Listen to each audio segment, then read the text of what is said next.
Consistent self-improvement, everybody. You are now listening to American Gypsy Podcast. I am your host, Classic, and I am here with my co-host, Gypsy, and today we have Scott K. Harris. He is a well known skydiver, veteran, businessman, and motivational speaker. He is also the author of Leap Forward and the host of Leap Forward podcast. Welcome, Scott. Welcome. Hi guys, how you doing? I'm doing pretty good. Doing good. And glad to have you here with us today. Let me start off a little different and go ahead and ask, tell us a little bit about, where you're from and what you do and things like that. Well, I grew up in Michigan. I left Michigan early. I was kind of tired of the weather. I joined the Army in 1975, which wasn't a popular decision amongst my peers. At the tail end of the Vietnam War, it wasn't normal to join the military. They had just stopped the draft, but I joined, and as it turned out, it was the best thing I ever did for myself. I learned a lot about myself in the military. I learned a lot of independence. I became motivated to improve myself, and I never stopped. I learned then that what I seek in life is challenge, and the overcoming of any particular challenge is the greatest thing that I can do. It's where I find my greatest joy. So I've kind of made a lifetime habit of looking for stuff that's hard. I can imagine military. Yeah, at such a young age. What did you do in the military? I was actually an aircraft mechanic. Oh. I chose that specifically, and at the time I scored really high on all their tests, and they were just glad to get somebody in there. It was kind of funny because I had to get my parents' permission to join under 18, and they didn't understand, but they gave up on the idea of trying to dissuade me of much of anything at that point. And then just before I went in the service, the Army came back and said, we want you to get your high school diploma first. Go take a GED test. And I thought, well, this is stupid. I'm going to be in the military. Who cares? So I went in and I took the government equivalency test for high school.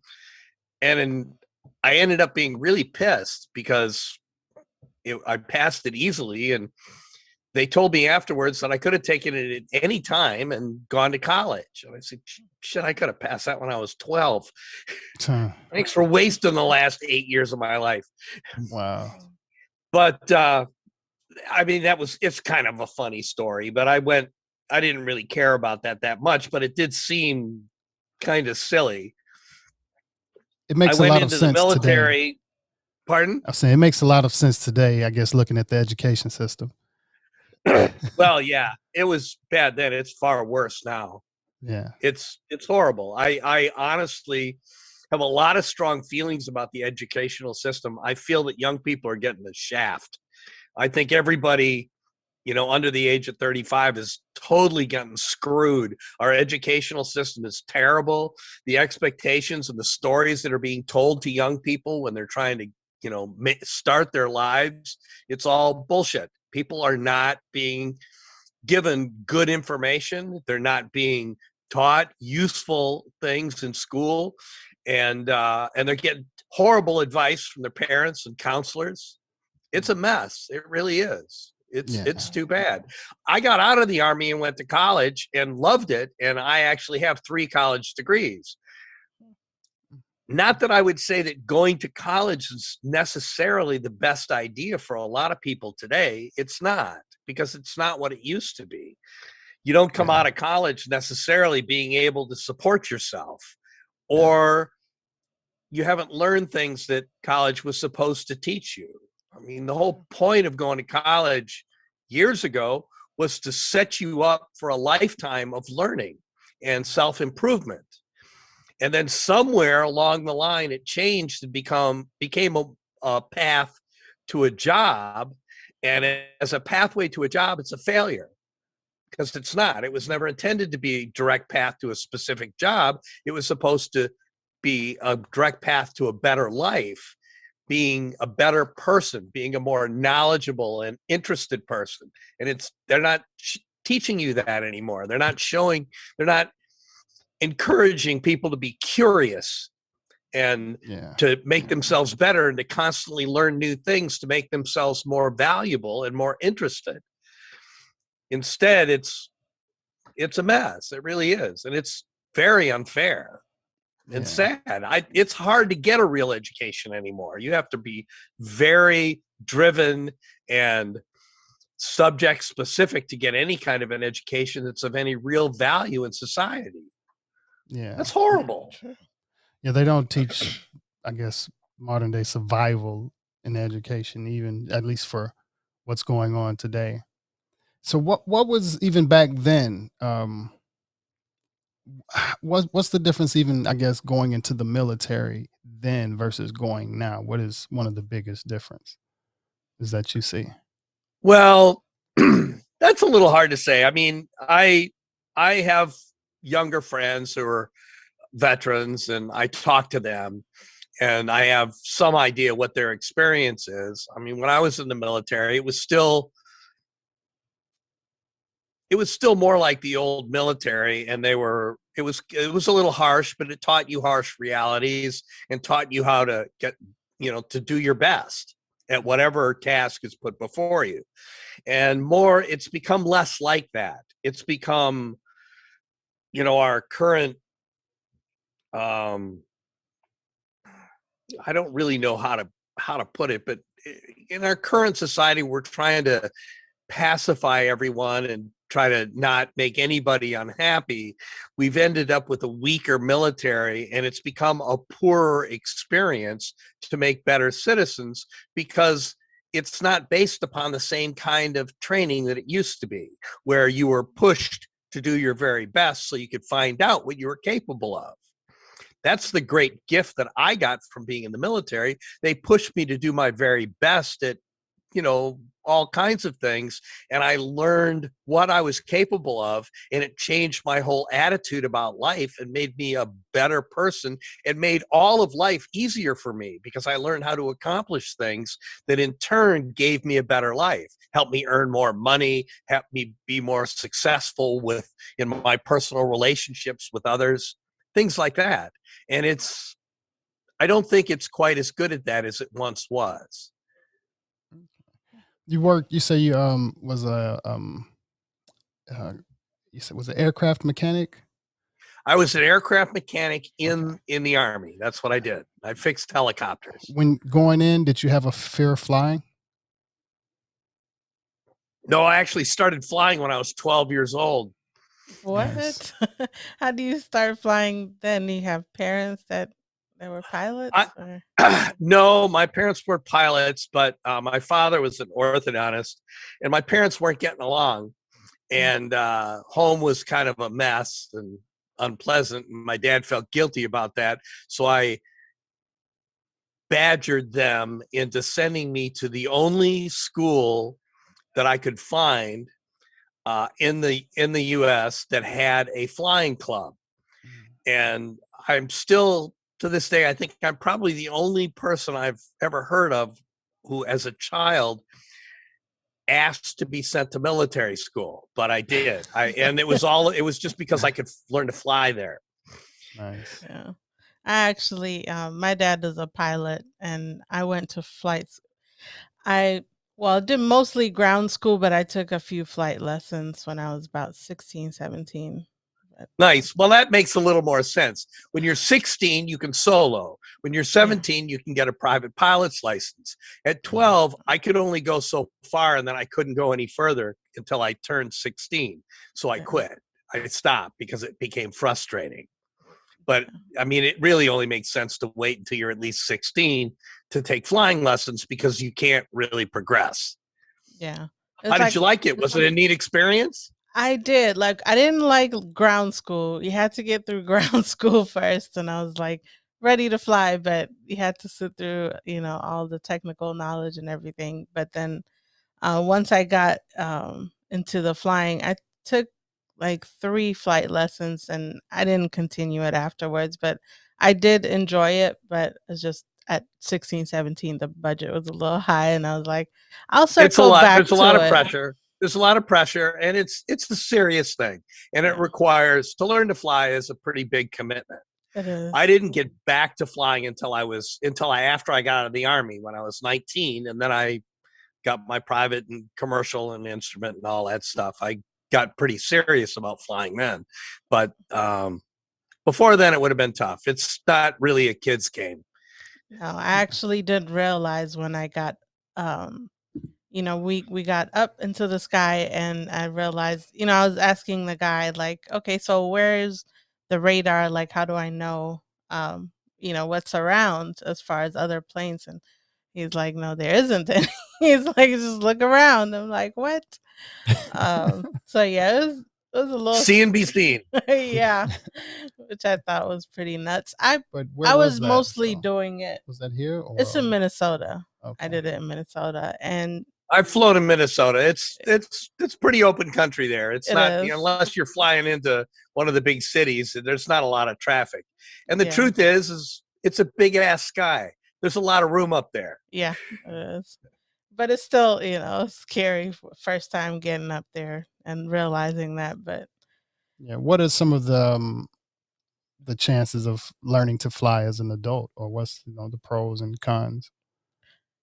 Well, it's as I mentioned, it's a learning to fly is a pretty serious commitment, both financially and of your own time.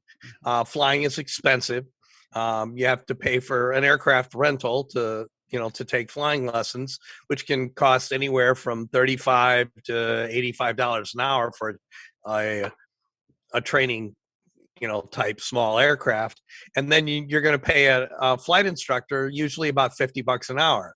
So you're going to spend $100 to $125 an hour for every hour of flying that you do with an instructor, and $50 an hour or thereabouts for solo flight. And you have to you're going to you have to do quite a bit of both of those things. To get your private pilot's license, you're going to probably fly 50 to 60 hours total, and probably 25 of those are going to be dual instruction with an instructor. So it's fairly expensive, and you have to do it in a concise period of time. You can't if you try to learn to fly over a period of a couple of years, you're going to end up flying 80 or more hours just because you're going to be relearning stuff. It's not going to be current. The lessons you learn, flying is a perishable skill. It's something you have to work at and constantly be working at to be current. So if you take too long, it's going to stretch out your learning curve. Most people should probably try to get their private pilot's license in about 6 to 7 months. Fly a couple, 2 or 3 times a week, and the weather will stop you from doing that consistently. But if you're committed to do that much, you'll get done in a pretty reasonable period of time. But it's going to take a fair bit of your time. Every hour you spend flying, you're going to probably spend a couple hours at least on the ground studying and talking to your instructor and reading. There's a fair bit of book learning. Getting a private pilot's license alone it's probably the equivalent of a year of college, maybe a little less than that.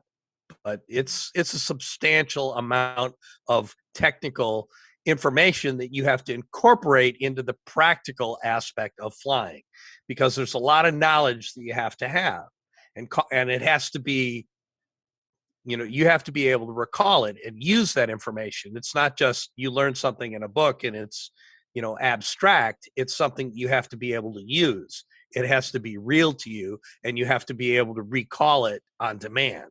Does that make sense? Plenty of Yeah. sense. Yes. So it's a significant commitment of time and effort. But on the other side of that, it's totally worth it. You'll never meet anybody, even who just got a private pilot's license and flies once in a while, who that doesn't become part of their persona. Everybody who is a pilot, when you meet somebody, if they're a pilot on any level, they will manage to get that into the conversation when you first meet them. It becomes, and it isn't that they're arrogant about it. They really aren't. It just becomes part of your identity. Yeah. You just can't not, if you're going to tell somebody who you are, that's a big part of who you are. And it's because it impacts your life. So it's worth doing. It's not something you would ever be sorry you did. Yeah. It's definitely scary though. I love flying, but I haven't quite grasped the whole me flying the plane part yet. Well, see, it's actually a lot less frightening once you can do it yourself. Mm. I hate flying commercial. I hate sitting in it. It drives me nuts. It bores me. I feel like I'm trapped. I feel like I'm supposed to be doing something the whole time. I can't sleep on a commercial plane. I feel like I'm supposed to be doing stuff. Man, I sleep like a baby. Well, I'm jealous of that because I hate long flights. It's just unpleasant. Have you had any scary moments while flying or skydiving? I doubt your podcast is long enough for me to recall all of my scary moments. I've had a few weird things happen. I actually had to jump out of an airplane that was on fire once. Wow. I was alone. I joined the Caterpillar Club. That was odd, to say the least. I had to. This is with the parachute. I was wearing a parachute. Okay. I was going off to do aerobatics, and the airplane caught fire inside, and I got out safely, and the airplane crashed in the middle of nowhere because I was in the middle of nowhere to do aerobatics anyway. You don't do that over large groups of people unless it's an air show or something like that. I was just going to practice, but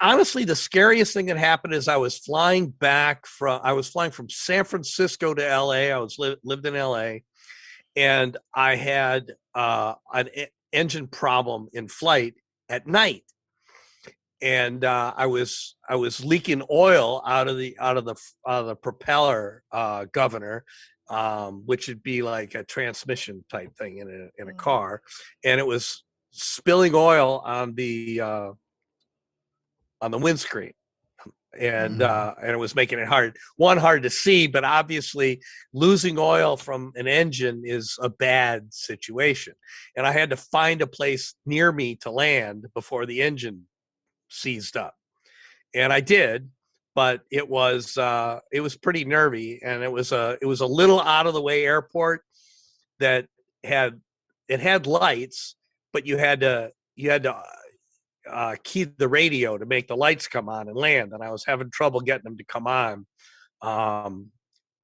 and I knew I was nearby, but I couldn't find the damn place. And if you're flying at night in the dark, if you lose an engine, you look down and there's lit up places where you can see stuff, and then there's dark areas where you can't see anything. If you have to make an emergency landing, you land in the dark spaces where you can't see anything. Scary, huh? Because that's where there's no people. Where it's lit, there's people there. You can't land there. Yeah. Anyway, I got the lights on the runway at this out of the way airport, landed there safely, but the engine was damaged. That was an expensive lesson. And these were your personally owned planes? Yeah, that was my airplane. Okay. But most people who fly for years and years have a few close calls, and it teaches you to, pay attention. Not many, really. I've been flying. I've got about 3,000 hours. I'm the chief pilot at a parachute center here in Portland. So I fly all the time. And I have a little hobby airplane. It's a 70-year-old two-seater that I just kind of play with and tinker with. But flying is definitely a big part of my life. I skydive. I'm still a jumper at the parachute center. I managed several other pilots, so I'm not flying there every day. Okay. I have other work to do. So how is that skydiving? Skydiving? Yeah. Skydiving taught me most, it taught me the most about how to face challenge. When I was a young man in the Army, I was 18 years old, and I took up sport parachuting.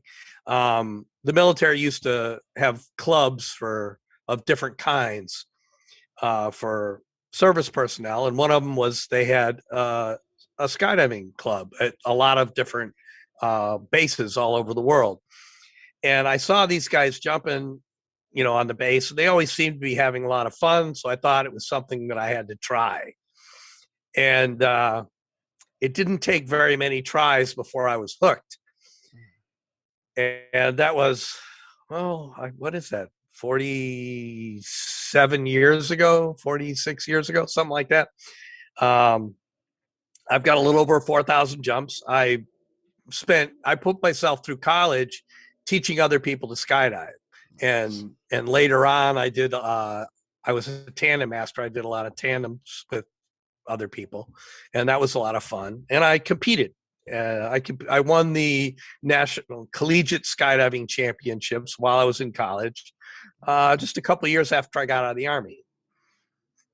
I almost re-enlisted just to be able to make cheap skydives, but I decided that after 2 years, I'd had enough of the military. I didn't have any bad feelings about it, but I think I wanted something else for myself in life. I think that skydiving is like on the top of the list of fears for me. I don't have too many fears, but skydiving was there. I don't know anything else. And it's not for everybody, and I don't necessarily encourage anybody to go out and skydive. And you certainly don't have to jump out of an airplane to get the benefit of some of my insight about facing challenge. But whatever it is that you in your imagination that you fear, it's not that. That doesn't happen. Most people are afraid of heights. If you stand up on a tall building or up on a tall ladder, it's scary. Yeah. That's normal. You should be, experience some vertigo. If you're up in an airplane, mostly people who are afraid of heights aren't afraid to fly. And it's the same thing jumping out of an airplane as riding in an airplane. There's nothing between you and the ground to give you any depth perception. So there's no sense of being high. It's like looking at it. It appears two-dimensional. It's like looking at a picture on the wall. There isn't any depth there. You can't tell. You can tell when you get 50 feet off the ground and land, but there's no stopping it at that point. It's over in a few seconds. Yeah. The other thing that most people are afraid of, and that's normal, is the feeling of falling. Like if you go on a roller coaster or you're in an elevator that goes down real fast, and your stomach feels like it leaps up inside your chest because you're being mechanically pushed into acceleration. That doesn't happen when you're skydiving. You don't feel that.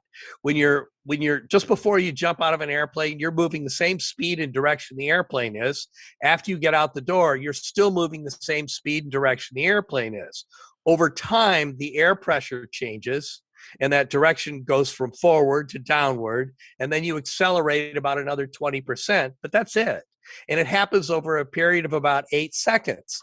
So you don't really feel it. There's no feeling of falling. There's no sensation of speed. You feel like you're riding on a cushion of air. Now, I'm not saying that there's nothing to be afraid of. I promise you, if you go on a skydive, when the door opens and it gets loud, it'll become very real. Yeah. When you're moving towards that door, it'll get real. But there really isn't a lot of time to second guess yourself at that point. And you've been trained and you've thought about it for a while. Very few people back out. It happens. Nobody's going to force someone to skydive. Your tandem master isn't going to push you out the door. Nobody's going to do that. If you don't want to go, they'll ask you if you want to go.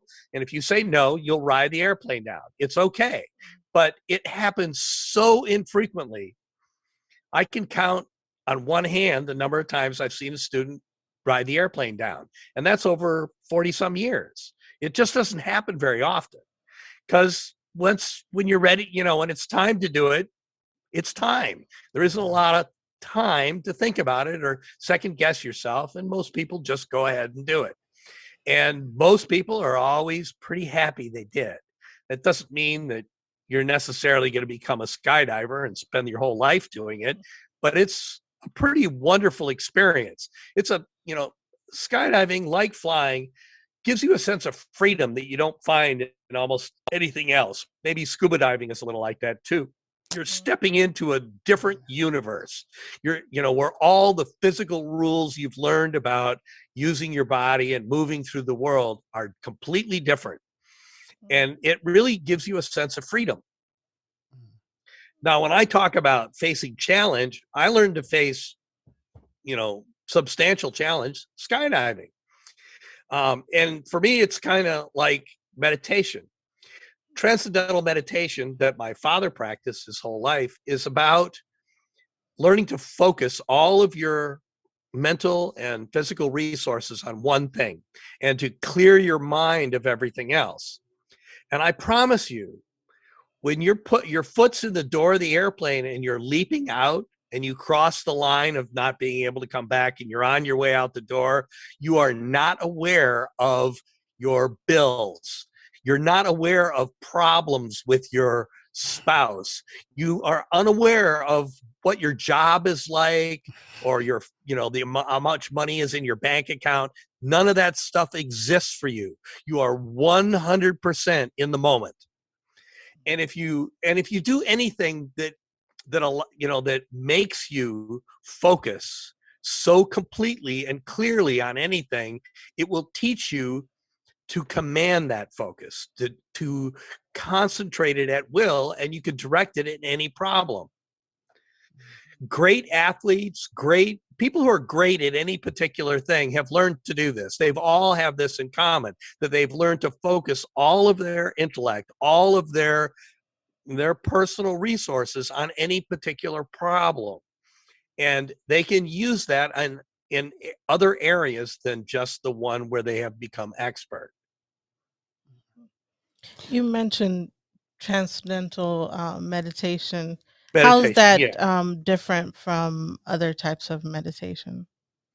Not terribly different. Transcendental meditation comes from India. And I know more about it because I've done it myself. My father practiced it his entire adult life. But any kind of meditation is really about it's about focusing your mental acuity and clearing your mind of anything else except what you're focusing on. And it's really more about clearing your mind so that you're not thinking about all kinds of different things at the same time. Most of us, if you're not really concentrating on anything, your head's full of chaos. You're hopping from one idea to another problem, and you're thinking about three different things at the same time, and that detracts from your ability to really focus on any one particular thing. So if you could learn to harness that ability, it can enhance your own performance in any avenue, in any environment. You mentioned scuba diving as a, kind of like being in a different realm. Your fear, do you have a fear of water or anything, or is it paralyzed? I have a C card. I've done a fair bit of scuba diving. I even did some for work at one time. Okay, we like snorkeling, and that's kind of one of the spaces. Snorkeling's great fun, and in some ways, snorkeling is a little more scary than scuba diving because you can't breathe. You have to hold your breath. And if you go down very deep, you're going to, and you're exerting yourself by swimming around, you're going to run out of breath fairly soon. But if you have a tank on, you can breathe, you can relax. Yeah, we're where you are. I mean, you can sit on the bottom and do nothing. I think about the technical parts of, that comes along with scuba diving, from the tank and all of the things that come along. It's more complicated. There's more stuff. There's more stuff to think about, but for me, the first time I put on scuba tanks was in a pool. It wasn't, very deep, but I got under the water and I could tell, wow, this is really cool. I can just sit down here. I could breathe. This is awesome. It was later that I had to learn about, how fast you come up, and, if you have to focus on the dive tables and all that stuff, but that comes with time, and it's not that complicated, really. It's not. It just requires, like a lot of things, a fair bit of self-discipline. I could see him still being, I guess, which one would you say? Of course, I'm sure, I guess flying would be, but they're both still equally the amount of danger, I guess, when dealing there with your, your safety I think wise. flying is potentially more dangerous. Uh-huh. And Yeah. the thing is, the thing about flying versus scuba diving, it's not, when you're flying an airplane, even if you're alone in the airplane, it's not just your personal safety that you're responsible for. You're responsible for the safety of people on the ground, other people in the sky. In scuba diving, it would be hard for you to screw up and take anybody else with you. Okay. Yeah. It's more of a personal, responsibility for your own safety and maybe the safety of your dive partner. But if you're flying an airplane, like I fly an airplane all day long, Saturday and Sunday, with 17 people in it, I'm responsible for their lives. Yeah. In very, in a very real sense, a great deal of that time. And I take that responsibility very seriously, as do most pilots. And so that's a greater responsibility. I can be pretty laissez-faire about my own safety, but when it comes to the safety of someone else who has trusted me with their safety, I have to be pretty serious about that. Understood. So, what inspired you to transfer all of those, I guess, skills and insights into doing motivational speaking and writing books and podcasts? Well, and if you can't tell, I like talking about this stuff. I do. I like, and I honestly feel like one of the skills that I've been blessed with is the skill of communication. I believe that I can make people understand things that I see, and I feel like I need, I have a responsibility to use that skill. I also feel that I have a lot of experience that can be helpful to others. And it really is, this is, I'm at a stage in life where I'm thinking more about what I can do to help other people and to make a mark in that way than I am about feeding myself and putting a roof over my head. I mean, I still have to think about stuff like that, but I think my priorities are changing. And I'm excited to think about being able to, share my experience and my knowledge with other people. And I'm excited about that. Also, this is another challenge for me. I've had quite a few different jobs. I've changed professions multiple times in my life, probably more than most people will, and I've done pretty well at all those things. And typically, this is what happens to me. I reach a point where it's like, well, what next? Mhm. Well, this is what's next now. Okay. So this is a random one, but if you were to, if you can sit down and have coffee with anyone in the world, who would that be and why? Living? Anyone living? That's a tricky one. Let's say living. Yeah. Living. Oh, yeah. That's actually tougher. Well, okay. Let's expand I it. like. I honestly, I like. What's his name? The English comic Gervais, who's Ricky Gervais. hosted. Yeah. I think he's a really interesting person.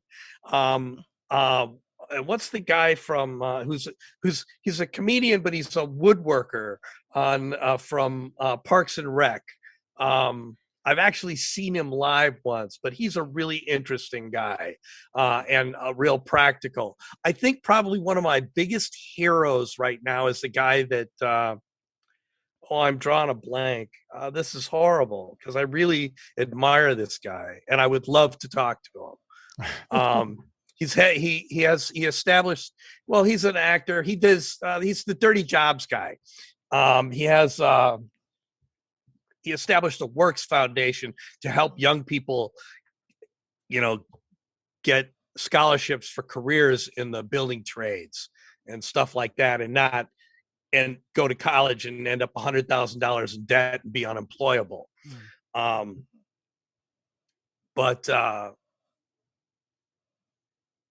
as far as most celebrities, I'm not terribly impressed with. Well, it I'm didn't have kind to of be sick. Yeah, I wouldn't celebrities. say celebrity. Yeah, If just there are any any. people that I guess you get inspired by and that, help push you in a certain direction or overcome certain Right. things. Yeah. Then, Like, The gurus. politicians, actors, and stuff. I'm tired of hearing people like that try to tell us how to think. yeah. I think most people are actually smarter than all that. And they, if they had the confidence to think for themselves, I think things would be a whole lot better across the board. I think we have a lot of people who really don't have any practical knowledge trying to tell us what to think and how to act, and they don't know. Yeah. It's just bad information.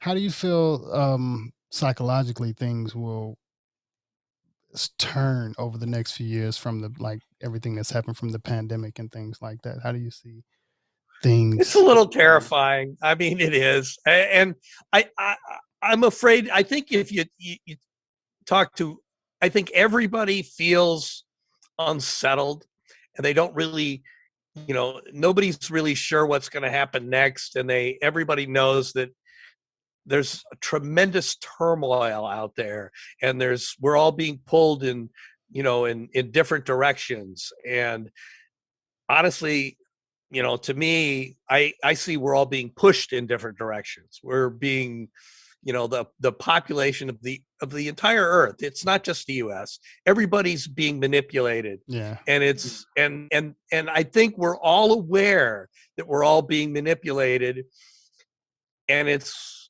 scary because I don't understand why. I don't think most people do. I don't think it's possible to see who's profiting from this, who's benefiting from all this turmoil and chaos amongst the people.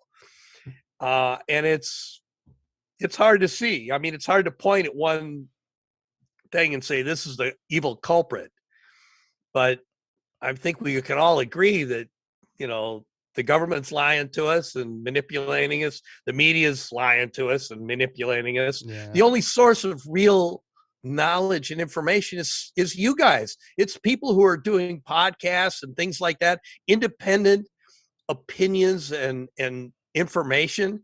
It's the only free press that's left. I mean, I feel very strongly about this. Way.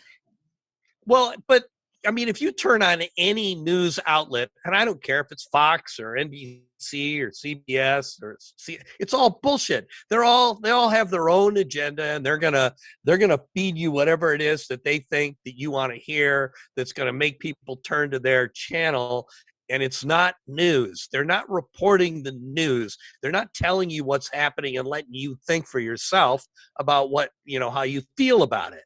Yeah. And it's kind of terrifying. I mean, it's kind of, we were losing control of one of the most important legs or pillars of our free society. Yeah. And it's definitely scary to me. I think if you talk to more older people like myself, we have more fear for the future than I think younger people have. But it's just because, when you're young, you think you're bulletproof and everything's going to work out. I'm still trying to convince myself I'm not quite bulletproof, but and I think things will work out. And there is reason for hope. I mean, this is kind of crazy. I haven't talked about this in a while, but we're in a point in society, for the first time in the history of humanity, we're in a position to do away with government. Yeah. Think about it. Yeah. What do we really need them for? Because of the internet and the massive amount of available communication, every citizen of the earth could vote on any and all things.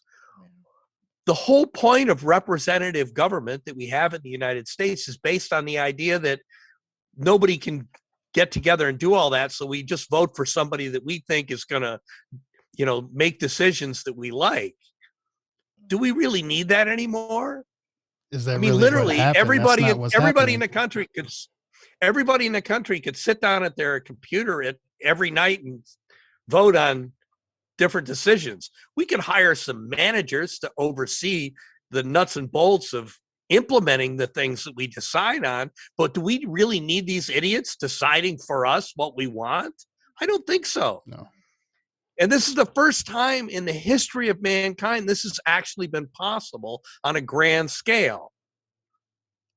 True. Even just to be in Kind this, of inspiring to think about. I mean, I don't know if it's possible. I don't know if humanity's, if we're all smart enough or, I think it's happening. whatever it takes, but it's certainly worth thinking about. If nothing else, it's worth using that as a lever against those who would try to control us.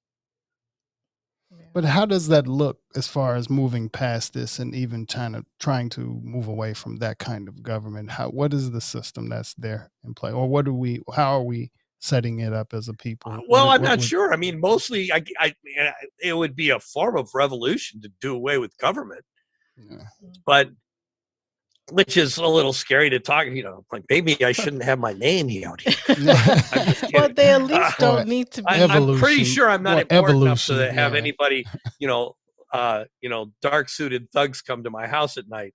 But no, it's definitely we could definitely, I mean, it's possible. It's technologically possible for everyone in the country, everyone in every country, literally, to make every important decision themselves. We can literally have a worldwide democracy where everybody makes every decision that there needs to be made. Do we really need other people making decisions for us? They can't do worse. The population couldn't possibly make worse decisions than the idiots that we put in power. And they couldn't. No. And this is what people don't realize. Like, the government is gigantic. We don't need this huge, because we used to live in DC, Maryland, Virginia, and I did a lot of government jobs there, and there's so many departments, there's so many buildings, and there's hundreds of people in each building, and it's like, okay, do we need it to be that big? And it's still mostly generally the people, though. The government workers it's still the people. So, well, those are the people, but they're not doing anything useful. Well, no, I mean, some of the workers, though, a lot not different from the politicians and the workers. Those are the ones that, they can be gone any day now. So that's still a large population of, the people who don't need those few that are calling the shots. Right. So the people still make up, and that's what we notice. We still make up. The government is just waking up to understand that, Right. I've seen the enemy, and he is us. Yeah. Yes. This is a really interesting concept that I'd like to share with you. My father told me this years ago, and he's right. The founding fathers of the United States set up the government very specifically to not be able to do anything. That's why we have three separate branches of government. So they can't ever agree on anything. So they can't get anything done, and they don't intrude in people's lives. The only time they can ever agree, like if we need to go to war against somebody to protect ourselves or anything really important that everybody feels exactly the same way about, then they can accomplish something. But at any other time, they can't possibly agree. We've screwed that up in modern times by the politicians have figured out how to negotiate, and we end up with these laws that are 500 pages long that contain all this negotiations, one thing for one group and one thing for another group in order to get the law passed. That never used to happen. Before World War II, there were very few laws. because they could never agree on anything to pass laws except things that were really important. Now they pass laws constantly. There are Everything. thousands of laws passed constantly about bullshit that doesn't have any. We don't need laws about everything. Yeah. They're trying to supplant judgment with rules, and it never works. Yeah. You have to have judgment. You have to, every situation is different. We're witnessing it now with the separation, or they're so divided with the mask mandate thing, where they're supposed to be lifting the mask mandate in certain parts of LA, but it's like LA County is not with this, or in this county they're gonna do it or not do it, and it created such a confusion, and it makes no sense, because if today you decide to lift it, or no, you could say if you're lifting it tomorrow, and then I walk into a place today and you're nagging me about a mask, and then tomorrow I can walk in and there's no mask. It just seems very, very unnecessary It's and crazy. insane. It's completely insane. The whole thing about masks is nuts. And the thing about requiring, people to get vaccinated, that's terrifying to me. I got vaccinated, but that was my choice. Telling me, I mean, nobody was telling me I had to. If somebody were telling me I had to, I probably would have told them to go screw themselves, just because I don't want to be told what to do. Right. That's my personal, I mean, it's the same argument that women have about abortion. It's my body, it's my choice. Right. And how did we get from screaming that from the rooftops to everybody, you have to get these shots that apparently don't do much. Yeah. I got vaccinated. I still got COVID. My doctor tells me, well, that's great. You have tremendous antibodies now. Great. But it doesn't, it didn't explain. None of this stuff makes a lot of sense. It didn't make sense. That's we can, and that's the thing, as people, we're not that stupid. At least some of us are not. So, you can notice what makes sense and kind of what doesn't make sense. And even, like I said, the psychological trauma, I'm curious of how the recovery process is going to look, as far as for people in the future. I think that the hardest part of the recovery is people learning to forgive each other. I mean, there's people who are being absolutely hateful towards people who don't want to get vaccinated or wear masks, and people who are hateful towards those who do want to get vaccinated and wear masks. And it's like, how the hell did this come about?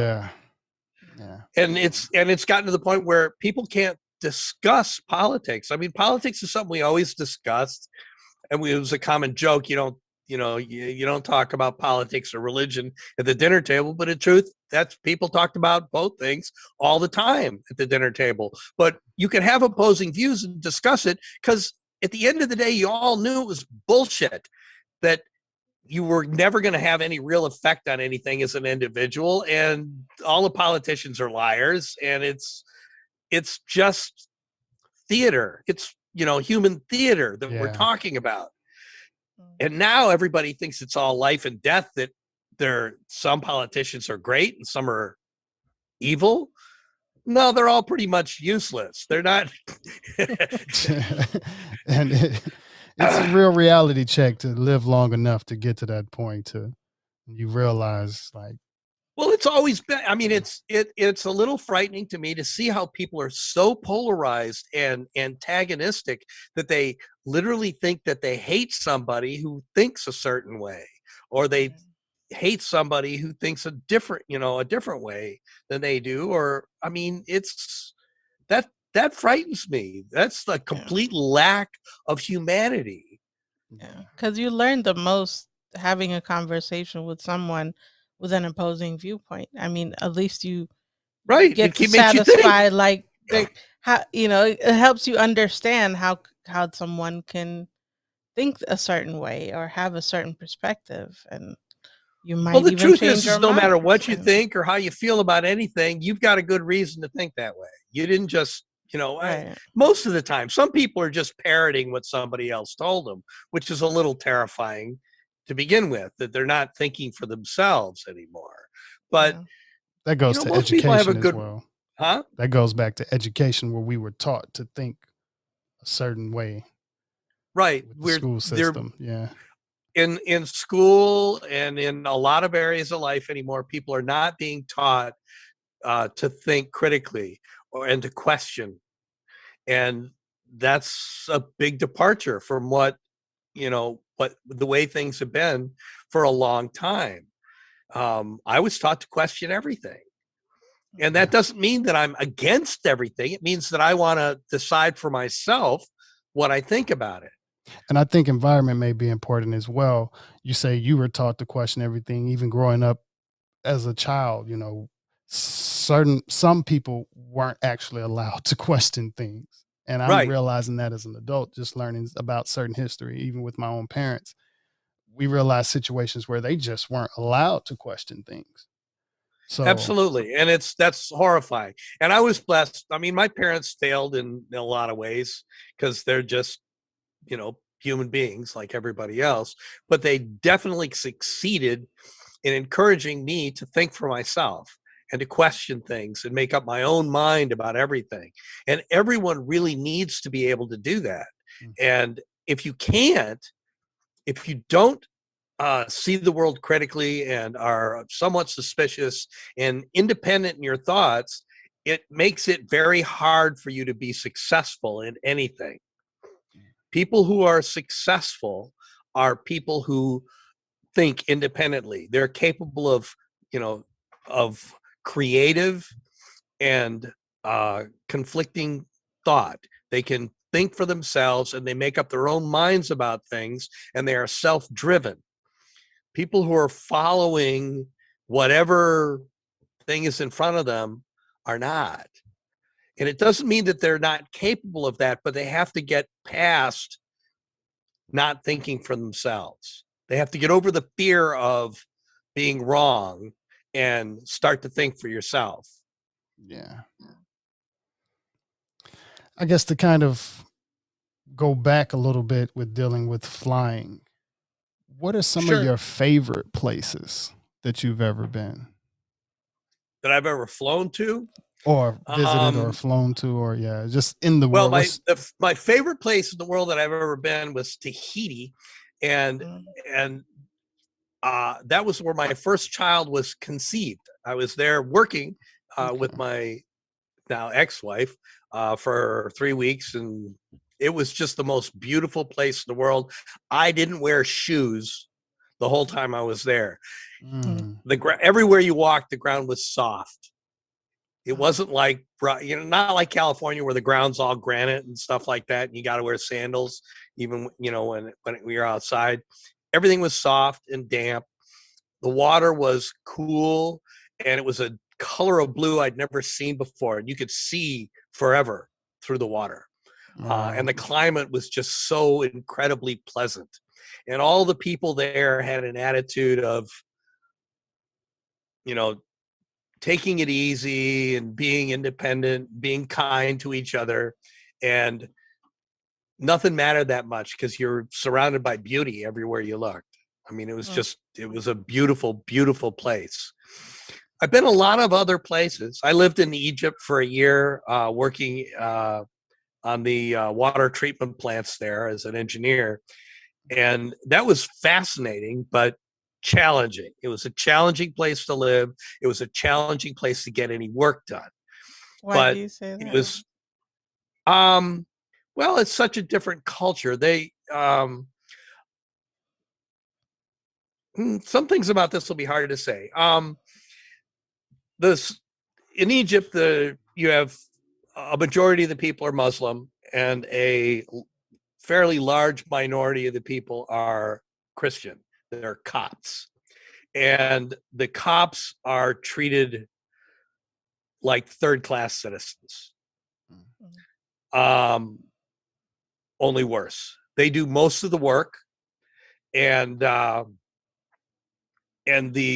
most of the bureaucratic people working there don't work very hard. They don't have the kind of work ethic that any American would be used to.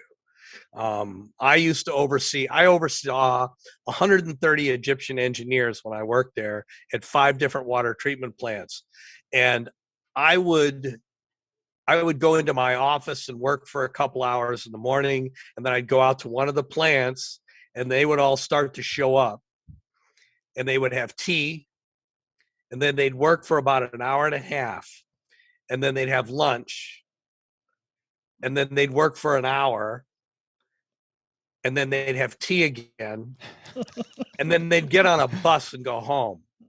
And I would leave and go back to my apartment and work for a couple more hours. And then I couldn't do more than an 8-hour day. They couldn't produce enough work to keep me busy beyond a full 8-hour day. And literally, that's 130 people couldn't keep up with me. And it wasn't that I was super. I was just a typical hardworking engineer. And I found that very frustrating. It was hard because it took so long. I could have been, if I had 130 engineers working for me that were hardworking and did an honest day's labor, I could have gotten out of there in 3 months. I was there for a year because it just took forever to get anything done. Wow. And, I mean, I guess it was good for me in some ways. I made pretty good money while I was there. And it was interesting. I did a lot of scuba diving in the Sinai Peninsula, and I studied all the antiquities, and that was fascinating. But working there was really frustrating. And Cairo was the filthiest place I've ever been in my life. Wow. I haven't heard that before. Yeah, I've never. The air pollution was horrible, and there would just dump garbage in the streets. People would urinate in the streets and stuff like that. It was it was not super pleasant. Everybody was nice. All the Muslims were nice to me. They were nice people. They cared about animals. They just didn't work very hard. And that's fine for them, but made it real hard for those of us who were trying to get things done. Yes. So I found that very challenging in a lot of ways. But, rewarding in others. Yeah. I did a good job. I got a good bonus. Everybody liked me. So did you have a particular place you like to fly versus visit? I've owned a couple of airplanes that I really liked. I would like to have a more powerful aerobatic airplane. I may build one, but I don't have anything like that now. I have a lot of fun flying the jump plane because it's real powerful turbine airplane. That's fun.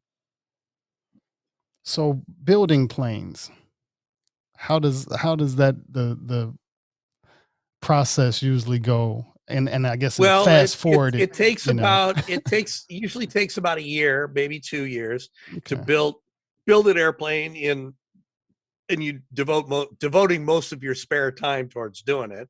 There are lots of kits that are pretty well laid out, but it's just a fair bit of labor to put it all together. One of the most popular kit planes in the world is built about 10 miles. The kits are built about 10 miles from my house, and there's really good support for those. So that's probably what I'll end up building. It's called an RV, a Vans RV. But there are thousands of amateur built airplanes all over the world. They're very popular because you can build something that has great performance, and then you can do the maintenance. If you build it, you can do the maintenance on it, and that saves you a lot of money. Like my certificated airplane, I have to have an annual inspection done on it, and it costs me $1,500 every year just to have a mechanic inspect it. On some ways, that's good because I don't have to take it all apart. Somebody else is doing that and looking at it. And there's a few things that an owner pilot can do to a certificated airplane as far as maintaining it. You can change the oil and a few things like that, but when it comes to doing anything significant, you can't work on it. So that's what's attractive about a home built experimental aircraft. And the technology has come a long ways. You can build a pretty nice airplane.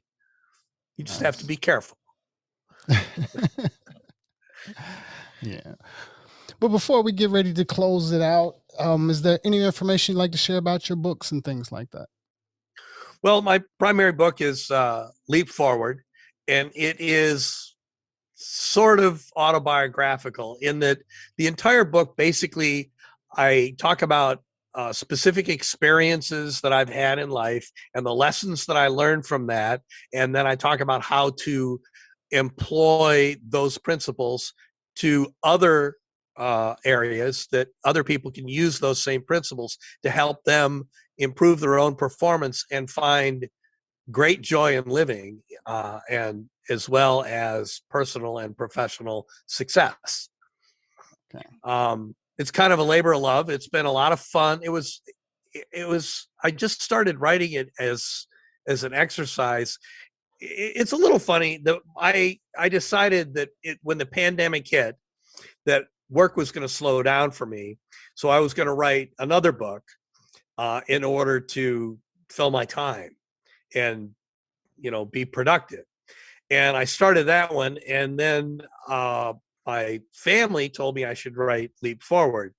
And I thought about it, and I started that. And I ended up writing these two books at the same time. I cared more about Leap Forward, really. The other book is about commercial property maintenance, and it's the only book of its type. There's hundreds of books about how to maintain a house. There's nothing about how to maintain commercial property. Crazy, huh? Yeah. So that's what that book's about. But when I started that, I finished Leap Forward first because I got really passionate about sharing my opinions about facing challenge and finding joy and improving your own performance, basically trying to be your best self. And I think there's quite a few other people that have a similar message. I think mine is different in that everything that I'm telling you about is from direct personal experience, and I'm sharing those experiences with the reader to help you understand the methodology or the principles that I'm trying to show you about how to improve your own life. And so it makes me more of a regular person. Does that make sense? Yeah. Yes. And sometimes you need to hear from a lot of different types of people from different walks of life just to get a better perspective on Sure. how to That's how we improve. learn. You don't Yeah. learn from hearing, getting information one way. You got to Yeah. get it in several different ways. You have to see it, you have to hear it, you have to taste it, and you have to use it. And then it becomes part of your own knowledge. Yeah. But if you only get it from one or two forms, it just doesn't gel. Yeah. And that was one of the things that actually inspired us to start our podcast as well, is to allow us to have a genuine conversation with people like you and to get the experience straight from you and learn in that way as well. Neat. Yeah. This has been a lot of fun. I've liked talking to you guys. Oh, yes. It's been I'll a have lot to of fun for actually us. listen to some of your other podcasts. Yeah, I'm inspired by your flight story, and even just, I know I want to try skydiving at least one time, but it's just, I haven't. It's great fun. We're It dealing with is. the ocean right now, so we're gonna get past the ocean. The ocean's cool. That's all Yeah. cool. I mean, there's a lot of wonderful experiences to have, and you should have them all. You should have everything you think of to do. You should try. Yeah. You may not want to do everything forever, but And all of it is a great experience. I always say sometimes easily that even I love flying so much, even though, if that was ever the way out, if that was the last time, I'm okay falling from the sky. So I know even as a pilot, that's I couldn't imagine, as far as flying myself right off. But I've always, out of the fears of understanding how life is, if there was ever a time I could say, okay, yeah, the sky, sunset, or not sunset, but just looking above the clouds and all of that. Yeah, that's a one of still like a beautiful thing See, for it me. calls to you. Yeah. The sky calls to you like it calls to me. You're going to have to do something about that. And like I said, I sleep good on a flight. She knows. Yeah, if it could be 3 or 4 hours, I'll get on it and hopefully I'll make it by past liftoff. I'm glad you Nice. explained about like skydiving, you don't get that falling feeling No, because that's no the sensation of falling. scariest thing to me. I mean, even Can't when happen. the flight, You can't have it. even when a commercial flight does a little like drop, like on Right. turbulence, my heart Right. drops to the floor. Like, No, it's I very really hate uncomfortable. it. That Yeah. just means you're normal. That's Yeah. very uncomfortable for anyone. It's less uncomfortable if you're the one at the controls, trying to soften that. Yeah. You don't feel that the turbulence doesn't really bother you much when you're the one that's flying. If you're sitting in the back of the plane, it bothers everyone. It bothers me. It bothers everybody. I It can't. probably doesn't bother me as much, but it still is uncomfortable. It's a little exciting for me, I guess, because that's the only time you really experience it. You can't experience necessarily turbulence with driving or any other time. So it's like that's the only way you can experience turbulence is if you're flying. And it's not necessarily, it's No, it well, shakes and it's a you're not in feeling. control. And And for some people who yeah. are able to let go and enjoy not being in control, that's great. For me, not so great. I want to be in control. Yeah. I guess I'm just the weird one. Yeah. But yeah. No, It's like, you oh, have that's turbulence. greater peace in some ways than others. That's a good thing. Yeah. But it's definitely been a very, very great conversation. If you're ever in Los Angeles, we love to invite you Oh, I'll by think for about that. I come down a couple times a year. That'd Yeah. be fun. Yeah, we have a come sit studio. in. Yeah. Definitely come sit in with us and have a conversation with us as well. That'd be fun. I'll definitely consider that. I'll keep your email address. Please let me know when this is going to go live so I can, post it on my website and stuff like that. Definitely. Okay. Will do. I'll send you an email with all the links once we're done. Okay, terrific. And for our listeners, Well, there'll be links. Oh, what is your links to all of your information as well, to where they can buy your I book have and things like that. I have a website, scottkharris.com, and my book is available on Amazon or Barnes and Noble. And my book Leap Forward is also available on Audible and Amazon as an audiobook narrated by myself. Nice. And I've enjoyed listening to books that are read by authors in the past, so I wanted to do that myself. I think you can impose a lot more of your own emotion and emphasis with your own spoken word as opposed to the written word. Yeah. I think the writing is okay too, but I like the audiobook. I do. I'm kind of proud of it. She mentioned it the As other a day. listener of audiobooks, like I love it when the authors read their own audiobooks because not all of them do that. So it's good Yeah. that you did your own audios. Yep, I'm very proud of that. Yeah. I think it came off pretty well. Well, hopefully You'll one have day. to give it a listen and tell Yeah, me. we'll definitely do Yeah. that. Add it to the list. Well, we'd like to thank our listeners for tuning in and for supporting. And You can find the podcast at AmericanGypsy.com, as well as all podcast platforms and video on YouTube. But all of that is you can find links to that on AmericanGypsy.com, as well as links to our online store. We have merch at luamlee.com. And we also have some music that you can check out under Classic Carpenter, KLACCIKCARPENTA, on all major platforms, Spotify, iTunes, Tidal, YouTube, etc. Some cello music and some nice instrumentals. And thank you again for tuning in. Consistent self-improvement to everyone. And we'll see you next time. Peace. Peace.